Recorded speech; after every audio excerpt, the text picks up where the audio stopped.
ચલો welcome to our English class. બધાને સૌથી પહેલા તો ગુડ મોર્નિંગ અગેન. હવે ફંક્શન્સની આપણે વાત કરતા હતા અને છેલ્લા લેક્ચર્સની અંદર ફંક્શન્સ શું હોય છે, ફંક્શનનું કાર્ય શું હોય છે, એની માહિતી જે છે એ આપણે મેળવી હતી. ફંક્શન્સ કેવી રીતે કામ કરે છે, આમ તો મેં તમને પહેલા પણ કીધેલું હતું કે ફંક્શન જે છે એ બીજું કશું જ નથી, પણ તમે જે ગ્રામર એટલે કે આપણે આપણા ગ્રામરની અંદર જેટલું પણ ગ્રામર ભણી રહ્યા છીએ, એ પછી ટેન્સીસ હોય કે પછી એક્ટિવ પેસિવ વોઇસ હોય, કંજક્શન્સ હોય, પ્રેપોઝિશન્સ હોય, ડુ એઝ ડાયરેક્ટ અથવા તો ડાયરેક્ટ ઇનડાયરેક્ટ હોય, તો આ બધા જ જે ગ્રામરના ટોપિક છે એ ટોપિકને ફંક્શન્સ તરીકે તમે કન્વર્ટ કરી શકો છો, એટલે ફંક્શન્સ તરીકે તમે સમજી શકો છો. બોલો તનુ. સર લેંગ્વેજ ફંક્શન એ જ તમે હાલ જે ફંક્શન ભણાવો છો એ જ ને? હા બિલકુલ, લેંગ્વેજ ફંક્શન્સ એને જ કહેવાય. લેંગ્વેજ ફંક્શન્સ એટલે આપણી ભાષાની અંદર, એટલે કે લેંગ્વેજ ઇંગ્લિશ લેંગ્વેજની અંદર જે પણ ટોપિક્સ આવતા હોય, ગ્રામેટિકલ ટોપિક, કારણ કે એનાથી જ લેંગ્વેજ બનતી હોય છે. લેંગ્વેજ બને કેવી રીતે? તો ભાષા જે છે એ શબ્દોથી બનતી હોય, અને શબ્દો ભેગા કરીએ એટલે સેન્ટેન્સ બને, અને સેન્ટેન્સથી ભાષા બનતી હોય અથવા તો લેંગ્વેજ બને. એટલે ક્યાંક ને ક્યાંક આપણે એવું સમજી શકીએ કે ફંક્શન જે છે એ જ લેંગ્વેજ ફંક્શન્સ કહેવાય. એટલે આપણી ગ્રામરની અંદર જેટલા પણ ટોપિક્સ જે આપણી લેંગ્વેજને વધારે સારી બનાવે છે, એટલા માટે ગ્રામરનો ઉપયોગ થતો હોય છે. તો એ હેતુથી એને લેંગ્વેજ ફંક્શન્સ કહેવાય છે. અને બે ફંક્શન જે છે આપણે લાસ્ટ ટાઈમ જોયા જ હતા, પણ પાછા આમાં રિપીટ કરી જ દઉં છું કે ડિસ્ક્રાઇબિંગ પર્સન પહેલું ફંક્શન આપણું એ હતું, જેમાં આપણે જોયું હતું કે ડિસ્ક્રાઇબિંગ પર્સન એટલે કે જે સેન્ટેન્સની અંદર વ્યક્તિ વિશેની વાતચીત થતી હોય અથવા તો વ્યક્તિનું વર્ણન કરવામાં આવતું હોય, એવા ફંક્શન્સને આપણે ડિસ્ક્રાઇબ પર્સન તરીકે ઓળખીએ છીએ. જેમાં વુ, વુઝ અને વુમ, અને સાથે કાં તો એડજેક્ટિવ દ્વારા પણ પર્સન એટલે કે વ્યક્તિને જે છે ઓળખવામાં આવે છે. બીજું ફંક્શન્સ આપણે જોયું હતું ડિસ્ક્રાઇબિંગ થિંગ, એટલે કે વસ્તુને ડિસ્ક્રાઇબ કરવી, એટલે વસ્તુનું વર્ણન કરવું. હવે વસ્તુનું વર્ણન કરવા માટે પણ આપણે ગઈકાલે જોયું હતું કે આ ફંક્શન જે છે એ કોઈ પણ વસ્તુનું વર્ણન કરે છે આપણી સાથે, અને એ ફંક્શન્સને દર્શાવવા માટે વિચ અથવા તો ધેટનો ઉપયોગ થાય છે. વિચ અને ધેટ જે છે એ એક પ્રકારના રિલેટિવ પ્રોનાઉન્સ એટલે કે સંબંધક સર્વનામ છે, જે વસ્તુનો વ્યક્તિ સાથે અથવા તો વસ્તુનો વસ્તુ સાથેનો સંબંધ પ્રસ્થાપિત કરે છે. એટલે એ ક્યાંક ને ક્યાંક વસ્તુનું જ વર્ણન કરે છે, આપણે એવું કહી શકીએ છીએ. અને એના માટે પણ કેટલાક એક્ઝામ્પલ્સ આપણે જોયા હતા. સેમ જેમ ડિસ્ક્રાઇબિંગ પર્સનની અંદર વિશેષણ એટલે કે એડજેક્ટિવથી આપણે વસ્તુનું વર્ણન કરી શકીએ છીએ, એટલે કે ડિસ્ક્રાઇબ કરી શકીએ છીએ, એમ પર્સનનું, એમ આમાં પણ ડિસ્ક્રાઇબિંગ થિંગની અંદર જરૂરી નથી કે એમાં વિચ અને ધેટ વપરાયેલું જ હોય. એમાં પણ જે વસ્તુ જે છે એ વસ્તુનું વર્ણન અથવા તો એની જે પ્રશંસા અથવા તો એના જે ફીચર્સ જેને આપણે લક્ષણો કહીએ છીએ, એને વિશેષણ દ્વારા પણ સમજાવી શકાય છે. એટલે વિશેષણથી પણ જો કદાચ તમારું સેન્ટેન્સ બનાવેલું હોય તો સેન્ટેન્સ એ સાચું હોય છે. આજે આપણે આગળ વધીએ છીએ આપણા ત્રીજા ફંક્શન્સ તરફ, જે ફંક્શન છે ડિસ્ક્રાઇબિંગ પ્લેસ. આમ તો આજે ડિસ્ક્રાઇબિંગ વાળા જે ફંક્શન્સ આવે છે જેટલા પણ, જેમાં આપણે પર્સન, એના પછી થિંક, અને આ ત્રીજું ફંક્શન્સ ડિસ્ક્રાઇબિંગ પ્લેસ. હવે એને વાંચતાની સાથે જ આપણને એ ખબર પડી જતી હોય છે કે ડિસ્ક્રાઇબિંગ પ્લેસ જે છે એ સ્થળ દર્શાવે છે. ડિસ્ક્રાઇબિંગ પ્લેસ શું દર્શાવે છે? સ્થળ. એટલે કે જે સેન્ટેન્સની અંદર આપણને સ્થળ વિશેની માહિતી મળતી હોય કે સ્થળ શું છે, શું ત્યાં આવેલું છે, આવા બધા સેન્ટેન્સીસમાં જેનો ઉપયોગ થતો હોય એને ડિસ્ક્રાઇબિંગ પ્લેસ આપણે કહીએ છીએ. તો આ ફંક્શન દ્વારા કોઈ પણ સ્થળ કે જગ્યાનું વર્ણન કરી શકાય છે. આ જે ફંક્શન છે એ ફંક્શન એટલે કે લેંગ્વેજનું જે આ ફંક્શન છે એ ફંક્શનમાં જેટલા પણ સેન્ટેન્સ યુઝ થયા હોય એ સેન્ટેન્સની અંદર સ્થળ કે જગ્યાનું વર્ણન કરેલું હોય છે. આ ફંક્શન્સ ના જે વાક્યો હોય છે એ વાક્યોમાં સામાન્ય રીતે તમે જોશો કે વેર અથવા તો વિચનો શબ્દનો ઉપયોગ થયો હોય છે. હવે તમને પાછો પ્રશ્ન થશે કે હમણાં થોડી વાર પહેલા પણ વસ્તુનો નિર્દેશ કરવા માટે વિચનો જ તો ઉપયોગ થયો હતો અને પાછું અહીંયા પ્લેસ માટે પણ વિચનો ઉપયોગ થાય છે. બિલકુલ સાચી વાત છે. પણ આમાં કેવું છે કે વિચ જે છે ને એ વિચ કોઈ પણ નિર્જીવ અને નાન્યતર વસ્તુ માટે પણ વપરાય છે.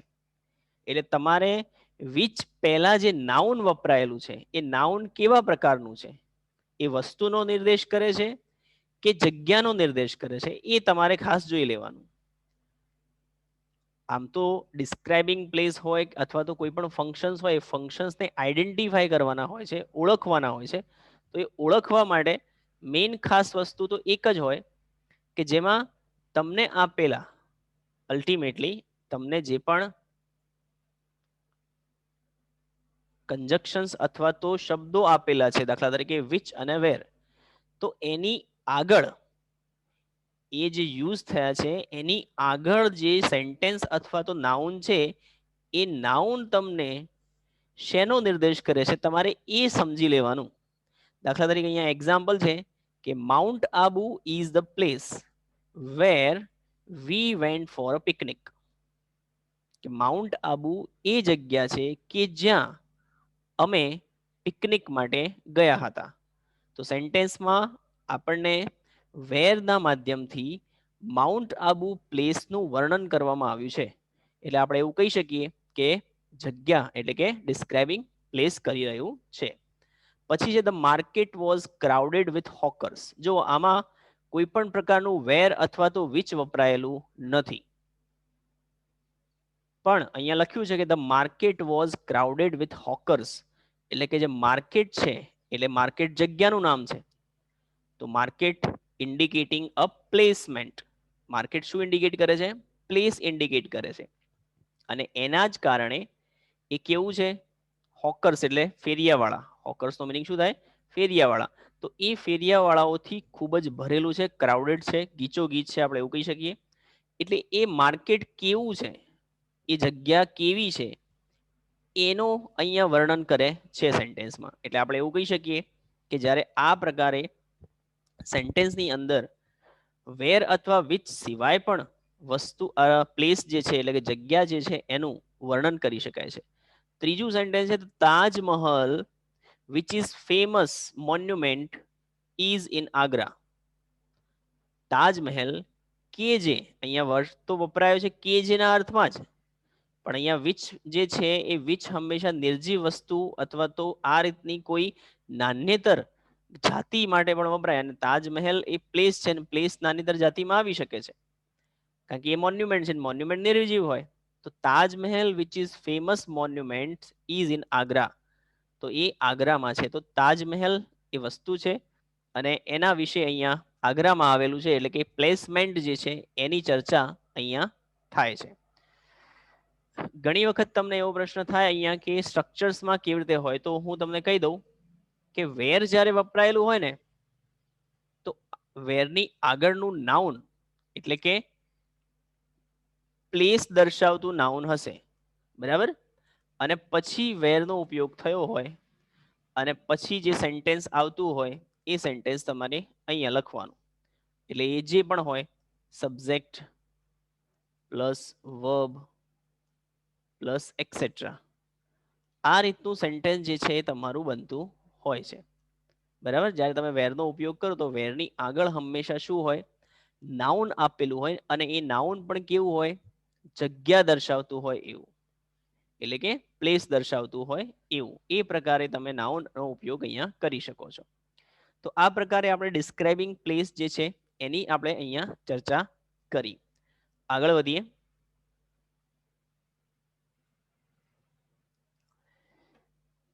ચોથું છે ડિસ્ક્રાઇબિંગ લોકેશન. હવે લોકેશન્સ અને પ્લેસ આ બંને વસ્તુમાં થોડો ઘણો ડિફરન્સ આપણે જોઈ શકીએ છીએ.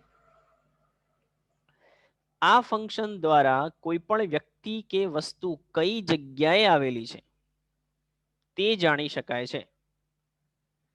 અને આ ફંક્શનની અંદર જે મેઇન વસ્તુનો ઉપયોગ થાય છે એ પાછું ખાસ સમજી લેવાનું કે અત્યાર સુધી આપણે ડિસ્ક્રાઇબિંગ પ્લેસ જે જોયું તો ડિસ્ક્રાઇબિંગ પ્લેસમાં વેર અથવા વિચનો ઉપયોગ થતો હતો અને જગ્યાનું નામ હતું. પણ જ્યારે અહીંયા શું હોય છે ફરક કે કોઈ પણ વ્યક્તિ અથવા વસ્તુ કઈ જગ્યાએ આવેલી છે એ દર્શાવેલું હોય છે અને એ તમને હંમેશા પ્રેપોઝિશન દ્વારા દર્શાવેલું હોય છે. અહીંયા જો કેટલાક પ્રેપોઝિશન લખેલા છે જે સ્થળ સ્થાન દર્શાવવા માટે વપરાતા હોય છે.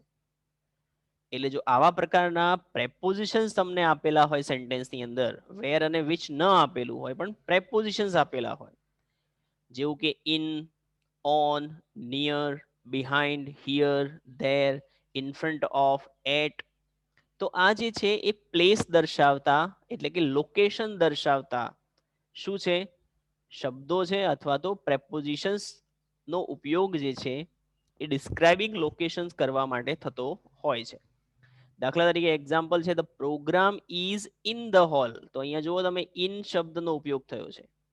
પ્રોગ્રામ ક્યાં છે તો હોલની અંદર છે. એટલે કે હોલની અંદર હોવું એ જે છે એ એનું લોકેશન્સ બતાવે છે. જગ્યા વિશાળ હોય, ધ્યાન રાખજો. પ્લેસ અને લોકેશન્સની અંદર શું ફરક હોય છે એ આપણે સમજીએ તો પ્લેસ જે છે એ ખૂબ જ વિશાળ હોઈ શકે છે. ગુજરાતની વાત કરીએ તો ગુજરાત એક સ્થળ છે બરાબર ને, પણ એ ખૂબ જ મોટું છે. પણ જ્યારે એક નાનકડા સ્મોલ યુનિટની વાત કરતા હોઈએ ત્યારે એ લોકેશન્સ વપરાય. દાખલા તરીકે તમે ગૂગલ મેપની અંદર કોઈ પણ લોકેશન નાખો છો તો લોકેશન્સ પરફેક્ટલી એ જ જગ્યાનું બતાવે છે કે આ અહીંયા આવેલું છે, એમ એટ હિયર એવું લખાય. ત્યાં કંઈ આપણે એવું લખ્યું હોય કે ભાઈ સપોઝ માની લો કે આપણે અહીંયા પાલનપુરમાં રહીએ છીએ અને આપણા ઘરેથી સપોઝ માની લો કે કોઈ નજીકના કોઈ જગ્યાએ પાલનપુરની અંદર તમારે જવું છે અને તમે જ્યારે પાલનપુરની અંદર એ લોકેશન નાખો છો તો તમને આખું પાલનપુરનું ડેસ્ટિનેશન થોડું બતાવે છે. એ તો એ જગ્યા પ્રોપર જે છે એનું લોકેશન બતાવે છે. એટલે લોકેશન જે છે એક સૌથી નાનો યુનિટ આપણે ગણી શકીએ, જ્યારે પ્લેસ જે છે એ સૌથી મોટો યુનિટ છે એટલે વિશાળ છે. એટલે જગ્યા મોટી હોય તો પ્લેસમેન્ટ માટે વપરાય. જ્યારે અહીંયા લોકેશન જે છે એ ખૂબ જ નાનો યુનિટ હોય એના માટે પ્રેપોઝિશન જેવા શબ્દો જે છે એનો ઉપયોગ આપણે કરીએ છીએ. So second sentence my house is on MG road. તો એમજી રોડ એક નાનકડો યુનિટ થાય બરાબર, સ્મોલ છે. તો એમજી રોડ ઉપર છે. આપણે એવું તો નથી બોલતા ને એમજી રોડ મારું ઘર છે, એવું નથી કહી શકતા બરાબર ને. તો એમજી રોડ ઉપર આપણું એક ઘર આવેલું છે. પછી છે હી લીવ્સ નિયર માય હાઉસ. મારા હાઉસની નજીક જ, એટલે લોકેશન થયું. તો મોસ્ટલી તમારે જ્યારે ડિસ્ક્રાઇબિંગ લોકેશન્સ કરવાનું હોય તો ડિસ્ક્રાઇબિંગ લોકેશન્સની અંદર હંમેશા તમે પ્રેપોઝિશન્સ તમને જ્યારે આપેલા હોય સેન્ટેન્સની અંદર તો પ્રેપોઝિશન્સ દ્વારા તમારે સમજવાનું કે એ જે છે એ શું હોય છે, ડિસ્ક્રાઇબિંગ લોકેશન્સ કરે છે. હા આરતીબેન બોલો.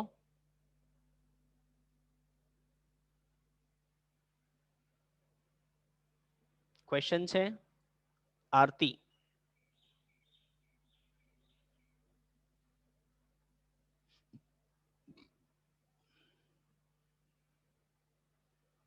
ચલો આગળ વધીએ છીએ.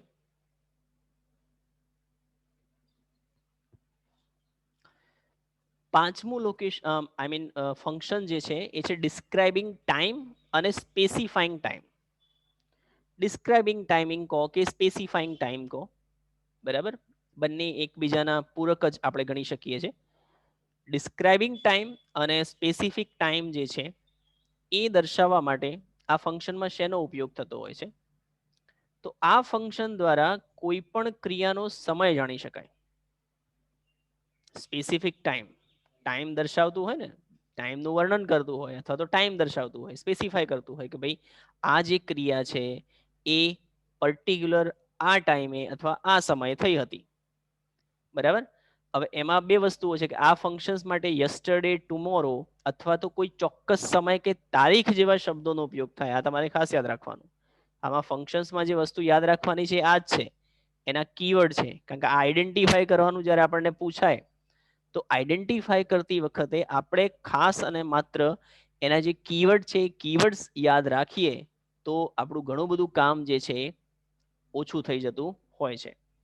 પછી યસ્ટરડે, ટુમોરો અથવા તો કોઈ ચોક્કસ સમય કે તારીખ દર્શાવી હોય તો આ બધા જ જે શબ્દો છે જે આપણને સમયનો નિર્દેશ કરે છે, તો એ સમયનો નિર્દેશ કરતા દરેકે દરેક શબ્દ આપણને ટાઈમ અથવા તો સ્પેસિફાય ટાઈમ કરે છે. એટલે એ શબ્દોનો ઉપયોગ થતો હોય ત્યારે તમે આઈડેન્ટિફાઈ કરી શકો કે ભાઈ આ ડિસ્ક્રાઇબિંગ ટાઈમ છે અથવા તો સ્પેસિફાઈંગ ટાઈમ છે. અચ્છા, the train will arrive at 11 AM. તો જુઓ ટ્રેન કેટલા વાગે આવશે? 11 વાગે. જો પાછું અહીંયા એક વસ્તુ બીજી છે કે હમણાં થોડી વાર પહેલા આપણે એટ જે છે જોયું હતું કે ભાઈ એટ જે છે ડિસ્ક્રાઇબિંગ લોકેશન માટે પણ વપરાય છે. અહીંયા પણ એટ વપરાયું, પણ એટ જે છે એટ પછી નાઉન કયું આપેલું છે? અહીંયા શું આપેલું છે? 11 AM, એટલે સમય દર્શાવે છે. કારણ કે પ્રેપોઝિશન જે છે ને, પ્રેપોઝિશન્સ બે પ્રકારના હોય, આમ તો 3 પ્રકારના હોય.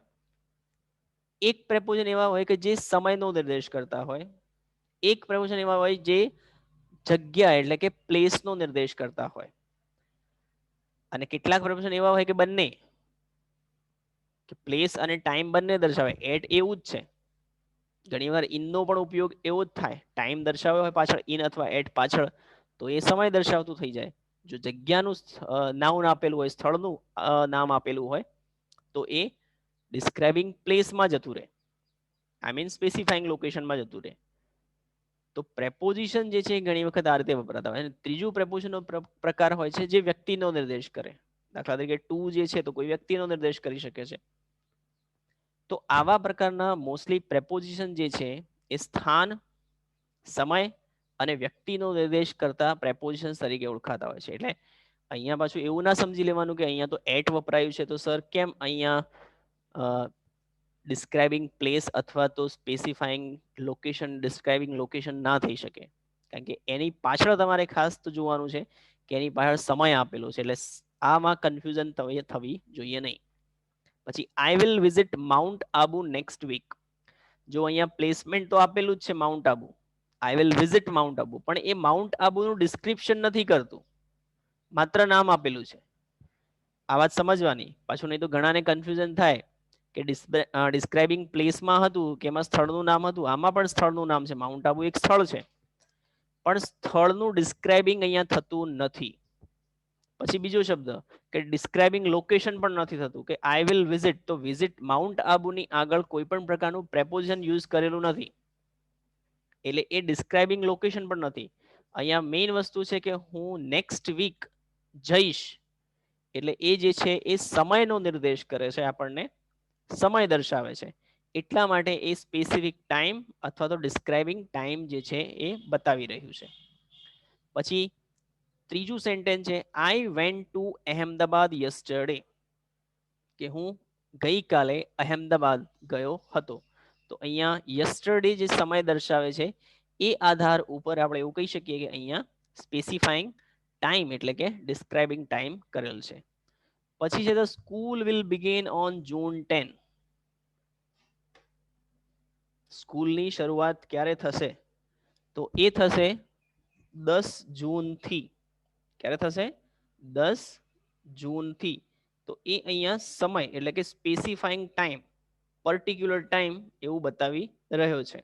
એટલે આપણે એવું કહી શકીએ કે અહીંયા જે છે એ ડિસ્ક્રાઇબિંગ ટાઈમ અને સ્પેસિફાઈંગ ટાઈમ જે છે એ દર્શાવવા માટે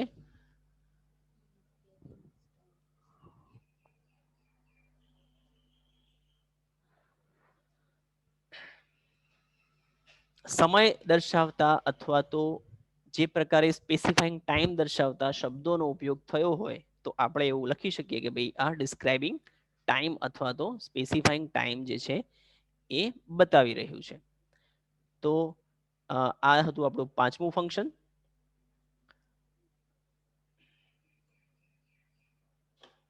છઠ્ઠું ફંક્શન છે ડિસ્ક્રાઇબિંગ એક્શન. એક્શન એટલે ક્રિયા. અને એક્શન્સ એટલે ક્રિયા, અને ક્રિયા જે છે એ હંમેશા ક્રિયાપદ દ્વારા દર્શાવાય છે. શાના દ્વારા દર્શાવાય? ક્રિયાપદ દ્વારા. અને આપણને બધાને ખબર છે કે ક્રિયાપદો બહુ બધા છે. એટલે જ્યારે આ ફંક્શન્સની અંદર યુઝ્યુઅલી એવું હોય કે ક્રિયા અથવા કાર્ય વિશે જાણવા થાય છે. આ ફંક્શનનો ઉપયોગ શેના માટે?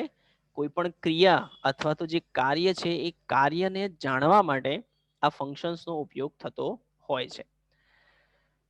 મોસ્ટલી આપણે જોઈએ કે આમાં એક્શન જે છે એ એક્શન્સને વધારે મહત્વ આપેલું હોય, જે ક્રિયા થઈ રહી છે એને વધારે મહત્વ આપેલું હોય છે, આપણે એવું કહી શકીએ છીએ.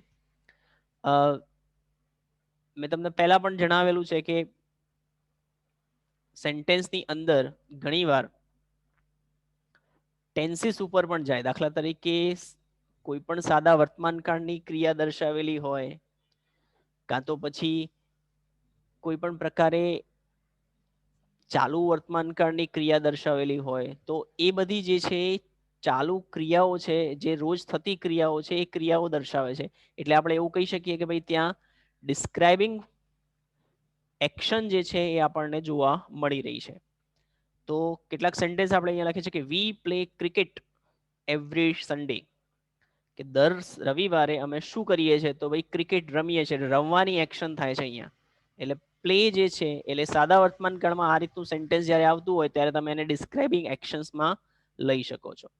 પછી છે the result was declare last week.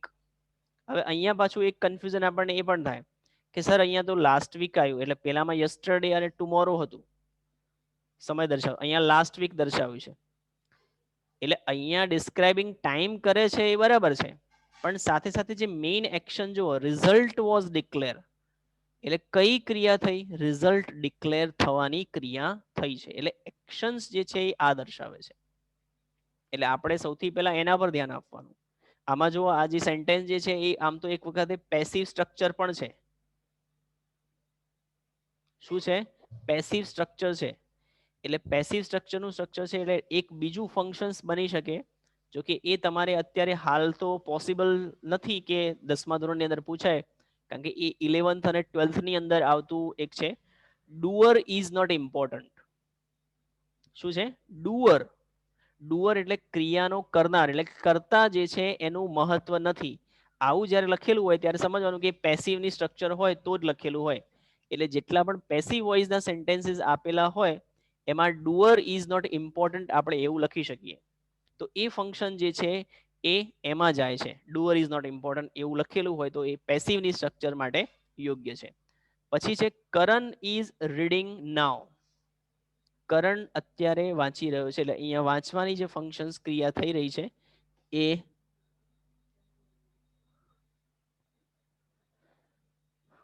પછી ચોથું સેન્ટેન્સ છે આઈ ઓફન વિઝિટ લાઇબ્રેરી. અહીંયા વિઝિટ એટલે કે લાઇબ્રેરી જે છે એ વિઝિટ થવાની ઘટના છે.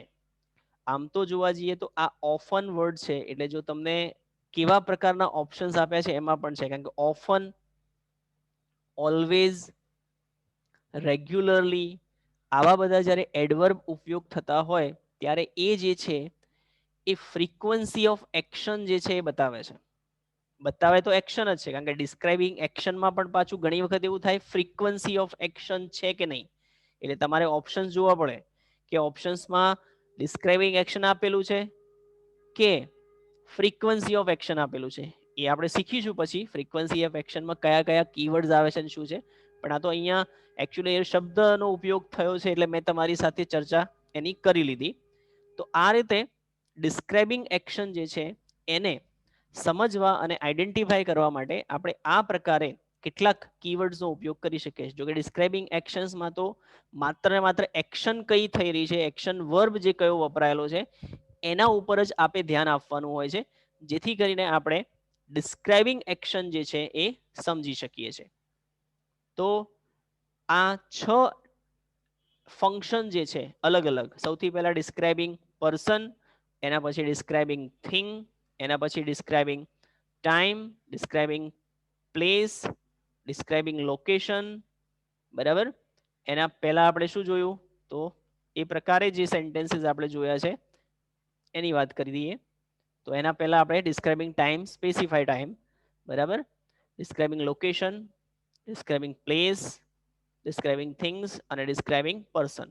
તો આ ટોટલ 6 ફંક્શન્સ આજે આપણે જોયા છે આજના લેક્ચર્સની અંદર. બરાબર. આના પછીના જે લેક્ચર્સ જે છે એની અંદર આપણે બાકીના ફંક્શન જે છે એ ફંક્શન જોઈશું. બરાબર. અત્યારે આઈડેન્ટિફાઈ કરવા માટે ટોટલ 13 ફંક્શન્સ આપણે અહીંયા જોવાના છે.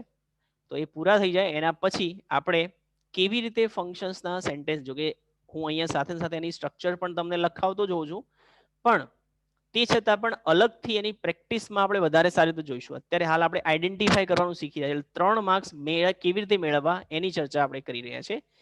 બીજું, જ્યારે એડિશનલમાં આના પછી આ તો હું નોટ્સ તમને મોકલાવીશ, પણ એની સાથે સાથે આનું એક ટેબલ્સ જે છે સરસ મજાનું, એનું પણ એક પીડીએફ ફોર્મ તમને મોકલાવીશ, જેથી કરીને તમને ફંક્શન્સ આઈડેન્ટિફાઈ કરવા માટે ખૂબ જ સરળતા રહેશે. બરાબર. એટલે આજે આપણે 6 ફંક્શન જોયા.